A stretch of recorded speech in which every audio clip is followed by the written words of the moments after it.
नमो अरिहन्ताणम् नमो सिद्धाणम् नमो आयरीयाणम् नमो वज्झायाणम् नमो लोये सौवसावूणम् मोक्षमार्गस्य नेतारम् भेत्तारम् कर्म भूभृताम् ज्ञातारम् विश्वतत्त्वानाम् वंदे तत्गुण लब्धये। 1008 श्री मूलनायक आदिनाथ भगवान की जय। द्वासांग जिनवाणी माता की जय। आचार्य श्रेष्ठ आचार्य गुरुवर श्री 108 पूज्यपाद स्वामी महाराज की जय। आचार्य श्रेष्ठ आचार्य गुरुवर श्री 108 विद्यासागर जी महाराज की जय। जगत पूज्य निर्यापक श्रमण मुनि पुंगव श्री 108 सुधा सागर जी महाराज की जय। पूज्यवर आचार्य पूज्यपाद स्वामी जी द्वारा रचित इस सर्वार सिद्धि ग्रंथराज का हम सभी स्वाध्याय कर रहे हैं और स्वाध्याय की श्रृंखला में 6वें अध्याय के अंतर्गत कर्मों के आश्रव का विशेष वर्णन हम सभी लोग पढ़ रहे हैं। इस विशेष वर्णन में ज्ञानावरण आदि 8 कर्मों के पृथक पृथक आश्रव के कारण बताए जा रहे हैं कि आखिर ऐसी कौन सी क्रियाएं या कौन से हमारे परिणाम होते हैं जिनसे ज्ञानावरण आदि 8 कर्मों का बंध होता है।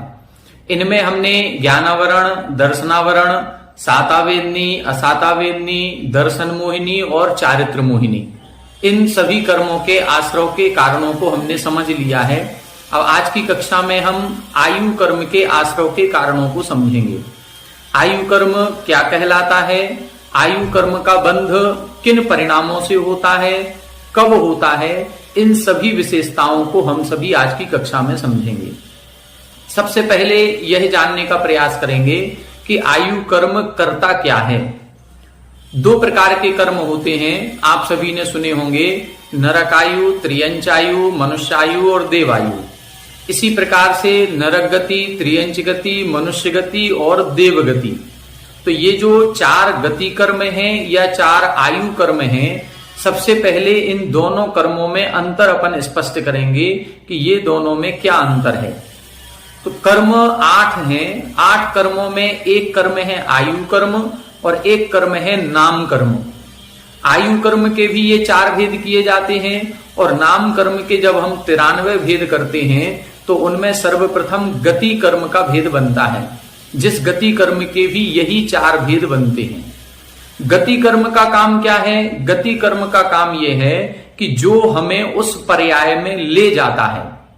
जैसे हम मनुष्य हैं और यहां से मरण करके हमें यदि देवायु का बंध हुआ है तो हमारा अगला भाव देवों का होगा, लेकिन देवों तक ले जाने का काम किसका है और देवों के शरीर की प्राप्ति कराने का काम किसका है? ये उस पर्याय को प्राप्त कराने का काम गति कर्म का होता है। तो देवगति नाम कर्म के उदय से यह आत्मा इस भाव से अगले भाव की ओर, देवों की ओर गमन करेगी और हमें देवों का शरीर प्राप्त होगा। त्रियंच गति नाम कर्म के उदय से हम त्रियंचों की ओर गमन करेंगे और त्रियंच का शरीर हमें प्राप्त होगा। मनुष्य गति नाम कर्म के उदय से हमें मनुष्य का शरीर प्राप्त होगा। लेकिन अब ये जो शरीर हमें प्राप्त हुआ है, इस शरीर में हमारी आत्मा कब तक रहेगी? ये जो शरीर हमें प्राप्त हुआ है, इसमें ये आत्मा कब तक रहेगी, कब तक इस शरीर को नहीं छोड़ेगी? उस भव धारण की स्थिति को बताने वाला जो कर्म है उसे आयु कर्म कहते हैं। त्रियंच गति नाम कर्म के उदय से त्रियंच का शरीर मिला है, लेकिन आत्मा त्रियंच के उस शरीर में कब तक रहेगी, ये आयु कर्म का काम होता है। जितनी आयु होती है उतने समय तक यह इस शरीर के साथ रहेगी। आयु कर्म का क्षय होते ही हमारा मरण हो जाता है और यह आत्मा इस शरीर को छोड़ देती है, अब अगले शरीर के प्राप्त करने के लिए गति करेगी। तो आयु कर्म और गति कर्म में क्या अंतर है? आयु कर्म एक शरीर में रोके रखता है और गति कर्म उस शरीर की प्राप्ति कराता है। अब इन दोनों अंतर के अलावा अपन को एक और अंतर समझना है कि आयु कर्म का बंध जीवन में एक बार ही होता है और गति कर्म का बंध प्रति समय होता है। यदि हमारी आयु 60-70 वर्ष की है तो हम अगला भाव कौन से में जाएंगे, किस गति में जाएंगे, कौन सी पर्याय धारण करेंगे? तो आयु कर्म का बंध इस भाव में एक बार ही होगा, पूरे 60 वर्ष 70 वर्ष की आयु में एक बार। लेकिन गति कर्म का बंध प्रति समय चलता रहता है। फिर जब गति कर्म का बंध प्रति समय चल रहा है और आयु कर्म का बंध जब एक बार होता है, तो जो आयु कर्म बंध जाता है, गति कर्म उसी अपेक्षा से जैसा आयु कर्म का उदय आएगा उसी गति कर्म का उदय आएगा।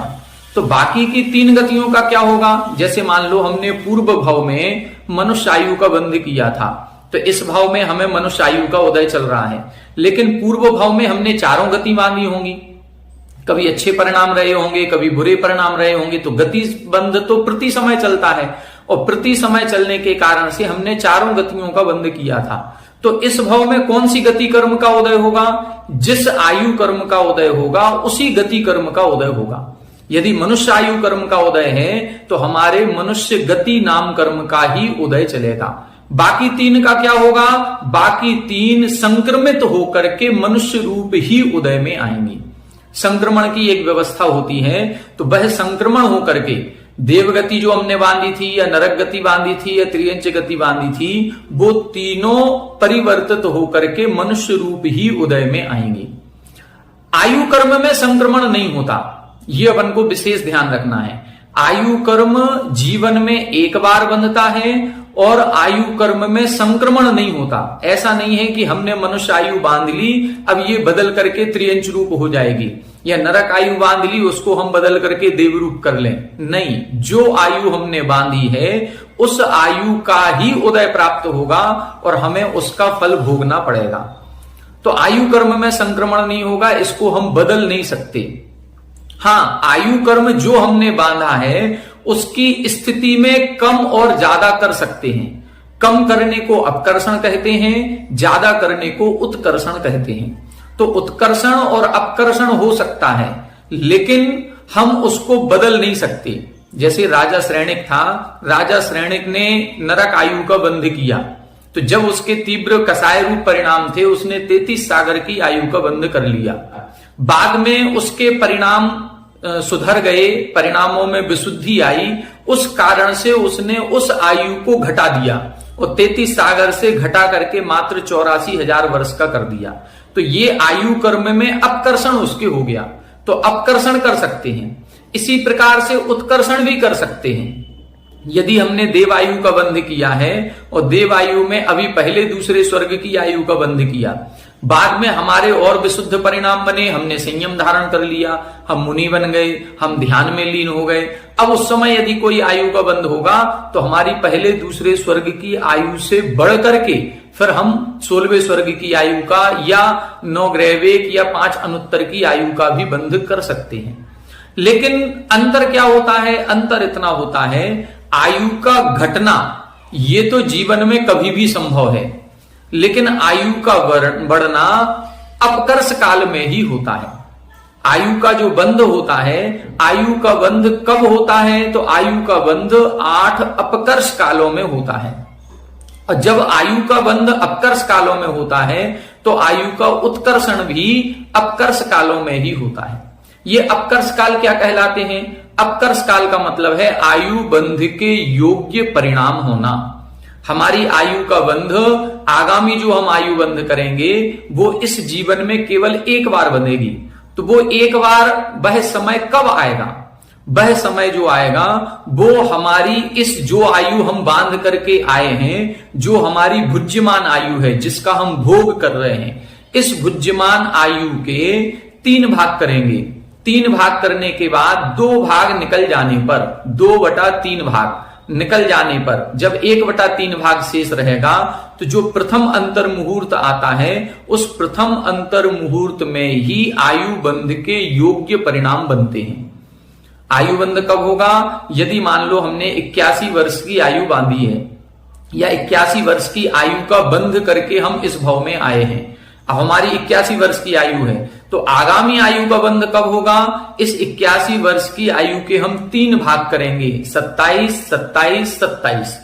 इसमें से 2 भाग निकल जाएं, 27 वर्ष पहला भाग, 27 दूसरा। मतलब जब हम 54 वर्ष की हमारी आयु होगी, तो 54 वर्ष पूरा होते ही जो प्रथम अंतर मुहूर्त आएगा, उस प्रथम अंतर मुहूर्त में हमारे आगामी आयु बंध के योग्य परिणाम बनेंगे। यदि उस अंतर मुहूर्त में हमारा आयु बंध हो गया तो ठीक है, और यदि नहीं हुआ तो अब कितनी आयु शेष बची है? 54 निकल गई थी, अब बची 27 वर्ष। तो इस 27 वर्ष के पुनः 3 भाग करेंगे, और इन 3 भागों में से पहले 2 भाग निकल जाने पर, मतलब जो 27 वर्ष की आयु बची उसके 3 भाग किए, तो 9, 9 और 9। अब इनमें से पहले 2 भाग मतलब 18 वर्ष निकल जाने पर फिर जो प्रथम अंतर मुहूर्त आएगा, 54 वर्ष हमने पहले अपकर्ष काल में निकाल दिए, 18 वर्ष फिर दूसरे में निकाले, मतलब 54 और 18 72 वर्ष की आयु जो हमारी निकल जाएगी, तब दूसरा जो अंतर मुहूर्त आएगा, प्रथम अंतर मुहूर्त या दूसरा अपकर्ष काल आएगा, उसमें आयु बंध के योग्य परिणाम बनेंगे। यदि उसमें हमारा आयु बंध हो गया तो ठीक, और नहीं हुआ तो फिर पुनः जो शेष बची हुई आयु है उसके पुनः 3 भाग किए जाएंगे। फिर वही प्रक्रिया, 2 भाग निकल जाने पर फिर प्रथम अंतर मुहूर्त होगा, जब तीसरा अपकर्ष काल आएगा। ऐसे कितने अपकर्ष काल आएंगे? ऐसे अधिकतम 8 अपकर्ष काल आते हैं, 8 से ज्यादा नहीं आएंगे।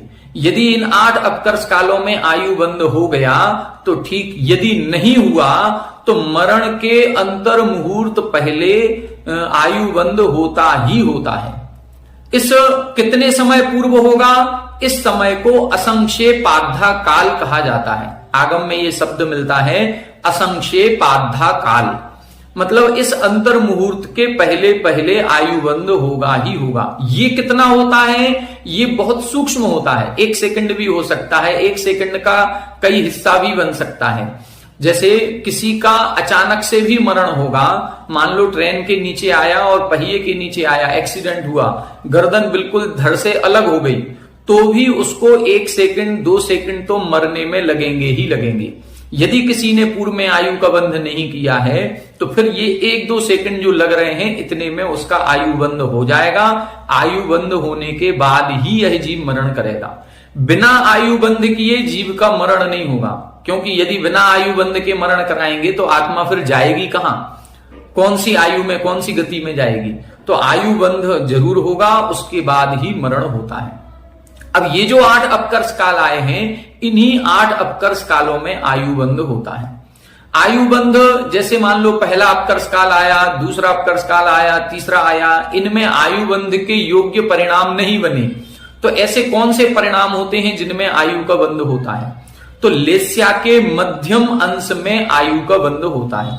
उत्कृष्ट अंश हैं तो भी आयु का बंध नहीं होगा, जघन्य अंश हैं तो भी आयु का बंध नहीं होता है, मध्यम अंश के परिणामों में आयु का बंध होता है।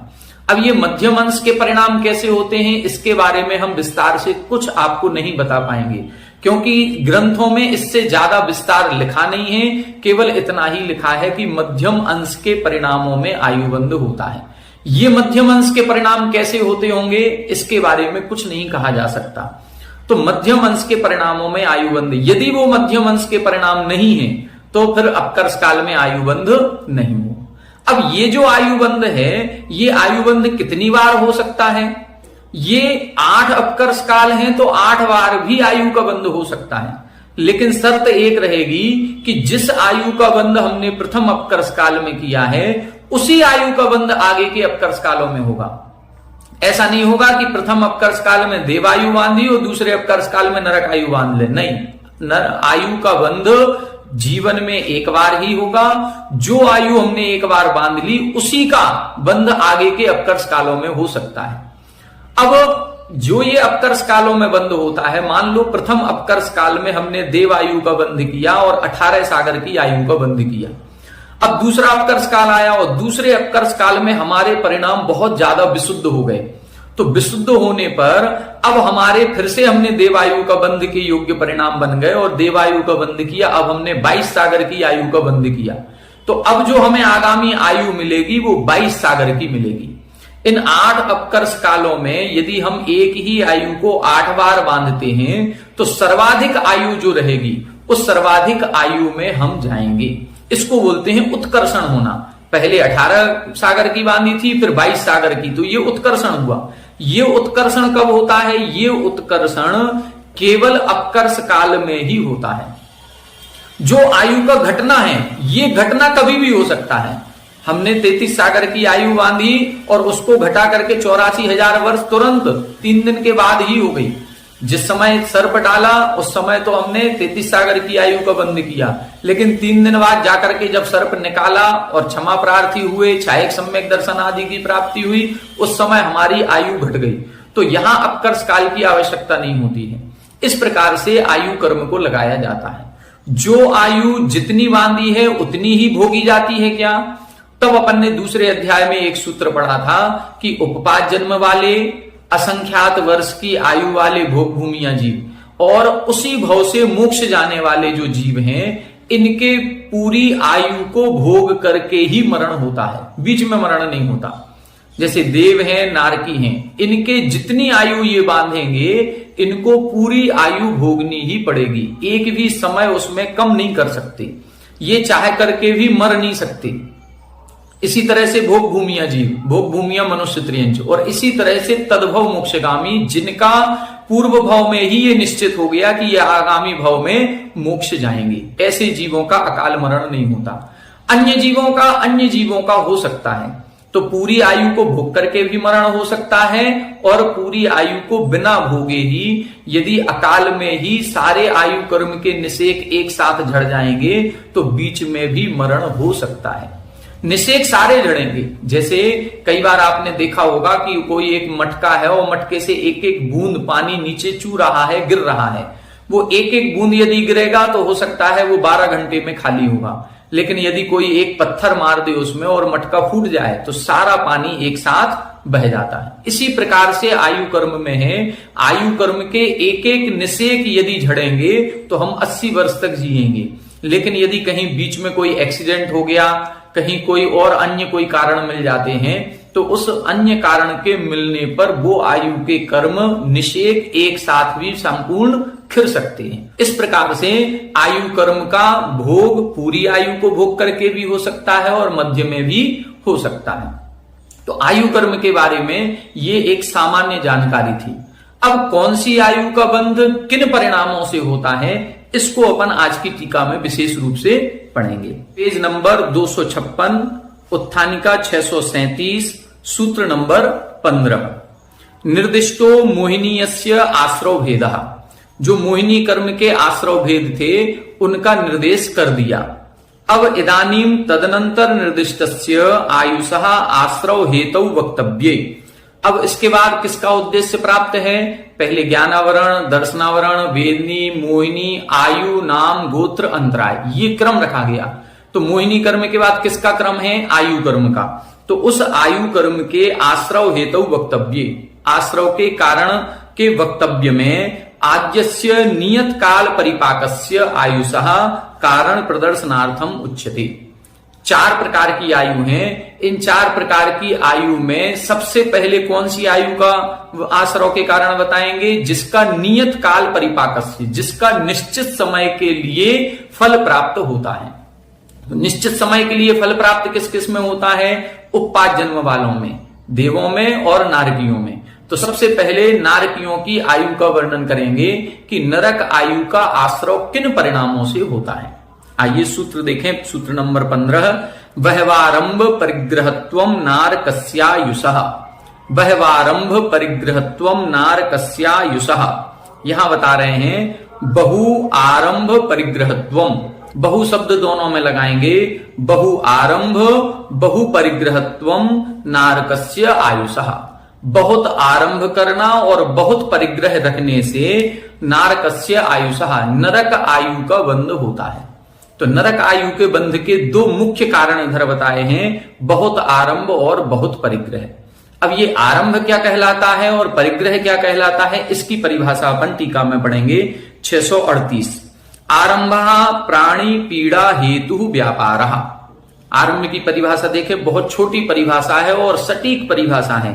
आरंभ प्राणी पीड़ा हेतु व्यापारः, जिसमें प्राणियों को पीड़ा पहुंचती है ऐसा कोई भी व्यापार, व्यापार का मतलब क्रिया, व्यापार का मतलब बिजनेस नहीं है, व्यापार का मतलब क्रिया, घर गृहस्थी की कोई भी क्रिया, चाहे हम चल रहे हों, उठ रहे हों, बैठ रहे हों, पोंछा लगा रहे हों, झाड़ू लगा रहे हों, कपड़े धो रहे हों, खाना बना रहे हों, व्यापार आदि कर रहे हों, कोई भी क्रिया की जाएगी और यदि उस क्रिया में प्राणियों को, कोई भी सूक्ष्म प्राणी हो चाहे कोई बड़ा प्राणी हो, स्थूल हो, किसी भी प्राणी को यदि पीड़ा पहुंचती है तो वो आरंभ कहलाएगा।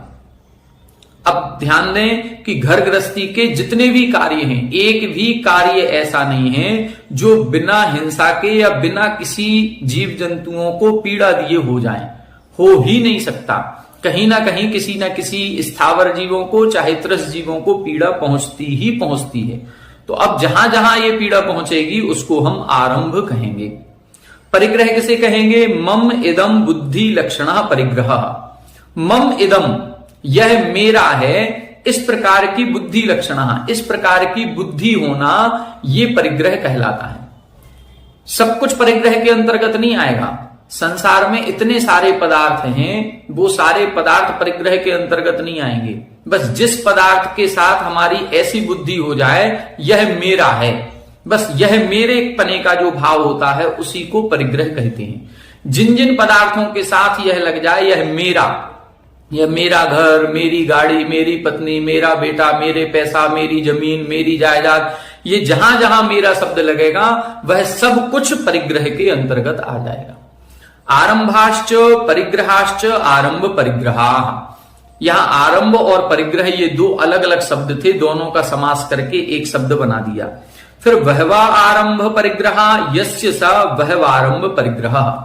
ऐसा आरंभ और ऐसा परिग्रह बहुत अधिक जब होता है और जिसके होता है उसको हम वहवारंभ परिग्रहत्व कहते हैं। मतलब ऐसी क्रियाएं करना जिन क्रियाओं में अत्यधिक जीवों की हिंसा होती हो, ऐसा व्यापार बिजनेस करना जिसमें हिंसात्मक ही व्यापार किया जाता है, या इस प्रकार से कोई क्रिया कर रहे हैं जिसमें अधिक हिंसा हो रही है तो वो आरंभ की क्रिया कहलाएगी। अब क्रिया तो हम घर गृहस्थी में रहेंगे तो करनी ही पड़ेगी, बिना इसके नहीं होगा, लेकिन हम उस क्रिया को सावधानी पूर्वक करें, जितना हो सके उतना हिंसा से बचने का प्रयास करेंगे तो फिर वो हमारा अल्प आरंभ अल्प परिग्रह के अंतर्गत आ जाएगा।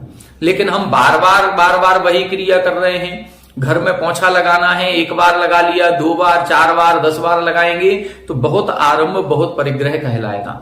कपड़े धोना है तो कम से कम 2 दिन पहन लें कोई कपड़े, फिर उसके बाद धोएं।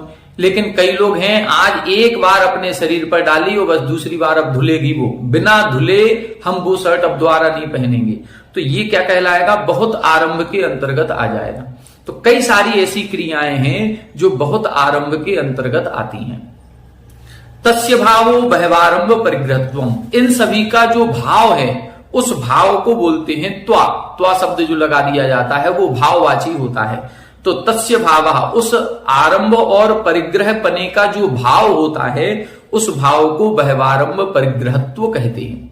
कोई व्यक्ति गरीब है, उसके पास कोई ज्यादा मकान नहीं है, जमीन नहीं है, पैसा नहीं है, फिर भी लालसा बहुत है, ऐसा लगता है कि ये जो पड़ोसी है उस पड़ोसी से ऊंचा मकान हमारा होना चाहिए। अब है कुछ भी नहीं, फिर भी उसके मन में यदि ये भाव आ रहा है तो उसके भी परिग्रह पने का दोष लगेगा। वो लगेगा, भले नहीं है तो भी, क्योंकि उसके मन में ये भाव आ रहा है। इसलिए हिंसादि क्रूर कर्म अजस्र प्रवर्तन परस्व हरण विषयाति गृद्धि कृष्ण लेस्याभिजात रौद्र ध्यान मरण कालतादि लक्षणों नारकस्य आयुषः आश्रवो भवति।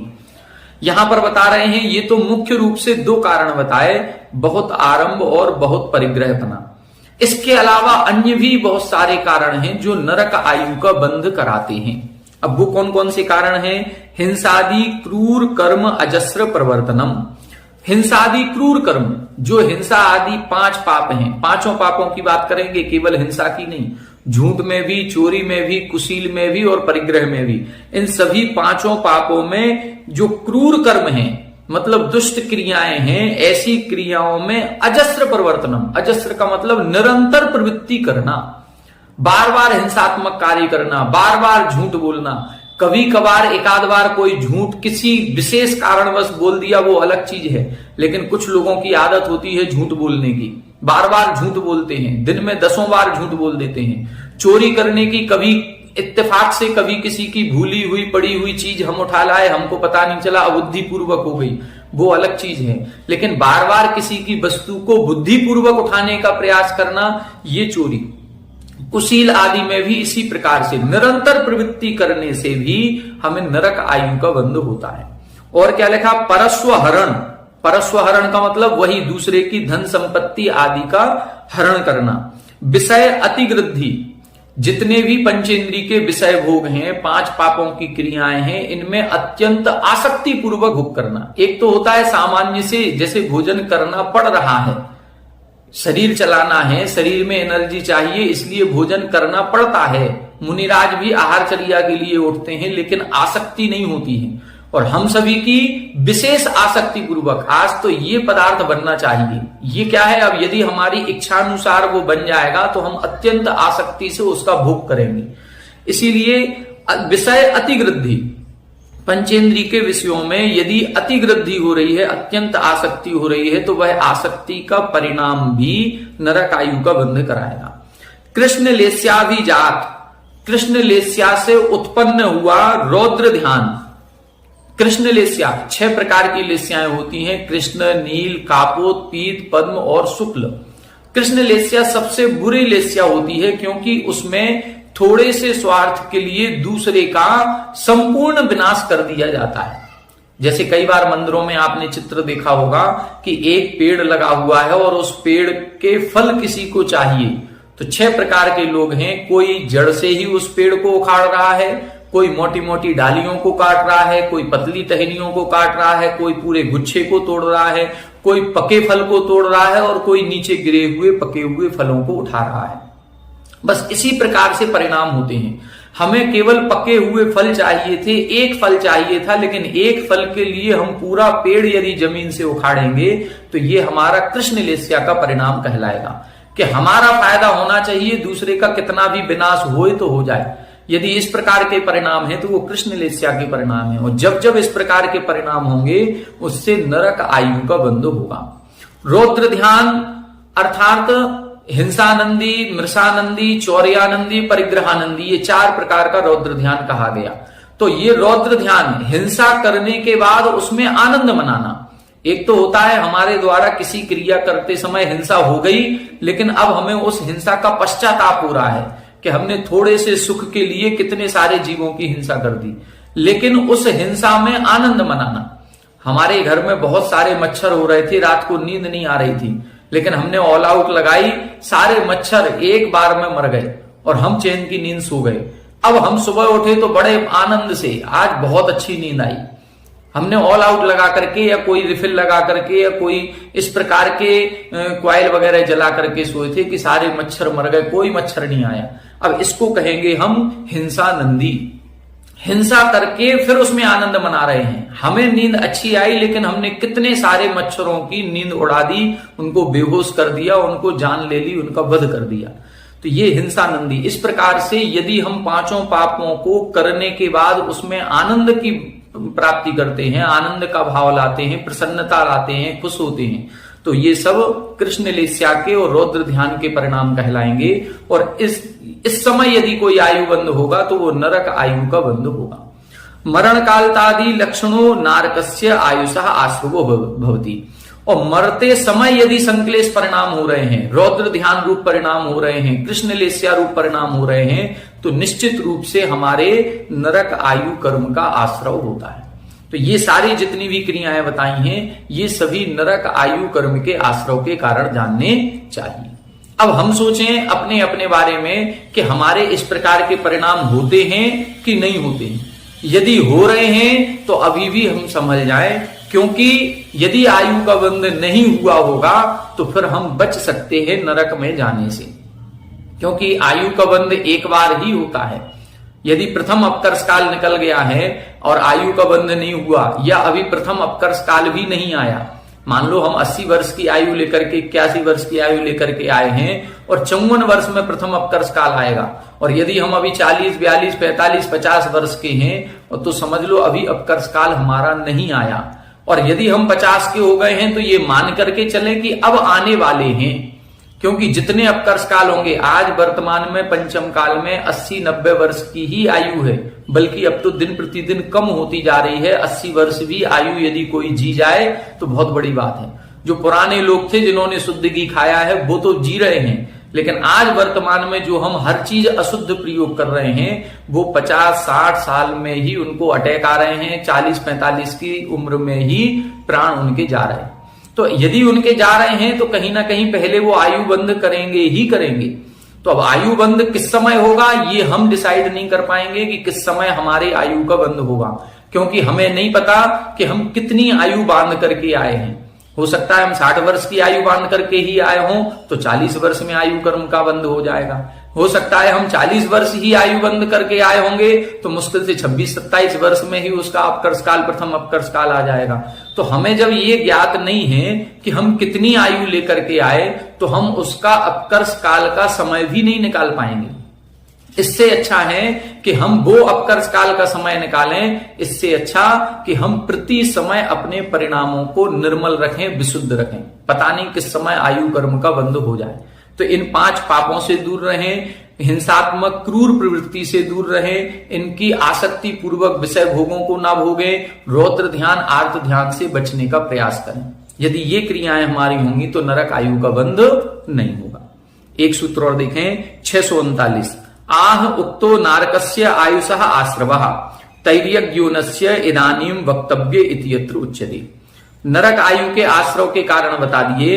अब त्रियंच आयु के आश्रव के कारण कौन से हैं, अब ये आगे के सूत्र में बता रहे हैं। सूत्र देखें, माया तैर्यज्ञोनस्य, माया तैर्यज्ञोनस्य, यहां बता रहे हैं तैर्यज्ञोनस्य मतलब त्रियंच योनि के जो आश्रव का कारण है वो मुख्य है माया, अर्थात मायाचारी करना, छल कपट करना, धोखा देना, झूठ बोलना, ये सारी क्रियाएं जो होती हैं ये त्रियंच आयु के बंध का कारण होती हैं। 640, चारित्र मोह कर्म विशेषस्य उदयात आविर्भूत आत्मनः कुटिल भावो माया निकृति तैर्यज्ञोनस्य आयुष आश्रवो वेदितव्यः। यहां बता रहे हैं चारित्र मोह कर्म विशेषस्य, जो अभी अपन चारित्र मोहिनी कर्म पढ़ करके आए उसके आश्रव के कारण, तो चारित्र मोहिनी कर्म के उदय में जो विशेष मायाचारी रूप परिणाम बनते हैं, किसी को धोखा देने रूप या छल कपट करने रूप परिणाम बनते हैं, चाहे वो अनंतानुबंधी हो, चाहे अप्रत्याख्यान, प्रत्याख्यान या संजुलन,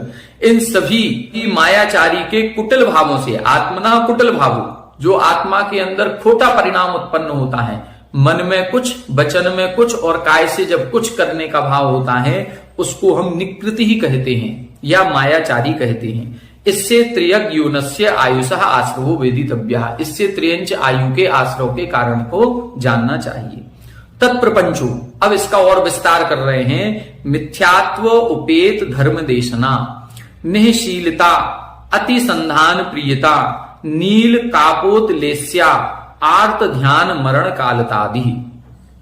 जैसे नरक आयु के और भी कई सारे कारण बताए, ऐसे त्रियंच आयु के भी और अन्य कारण बता रहे हैं। मिथ्यात्व उपेत धर्म देशना, ऐसा उपदेश करना, ऐसी सलाह देना जो मिथ्यात्व से सहित है, जो मोक्ष मार्ग पर लगाने वाली नहीं है बल्कि संसार को बढ़ाने वाली है, 5 पापों में प्रवृत्ति कराने वाली है, पंचेंद्री के विषयों को पुष्ट करने वाली है। यदि इस प्रकार का कोई उपदेश, उपदेश का मतलब प्रवचन, अब हम सभी लोग सामान्य से प्रवचन नहीं करते हैं लेकिन सलाह सबको देते हैं, यदि इस प्रकार की कोई सलाह दी जा रही है तो उसके द्वारा हमें त्रियंच आयु का बंध होगा।